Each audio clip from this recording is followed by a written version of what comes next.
12,000 বছরের প্রথমবারের মতো জেগে উঠল ইথিওপিয়ার হাইলি গুবি আগ্নেয়গিরি। রোববার স্থানীয় সময় সকালে হঠাৎ শুরু হয় অগ্ন্যুৎপাত। আল জাজিরা সংবাদে জানা যায়, দেশটির আফার প্রদেশে এর্তা আলে পর্বতমালায় হাইলি গুবির অবস্থান।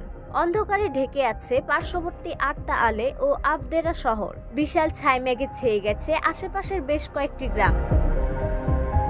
লোহিত সাগর সংলগ্ন এলাকায় ধোঁয়ার ছবি ধরা পড়েছে স্যাটেলাইট ইমেজে। এখনো হতাহতের কোনো খবর পাওয়া যায়নি, তবে বড় ধরনের ক্ষয়ক্ষতির আশঙ্কা করা হচ্ছে।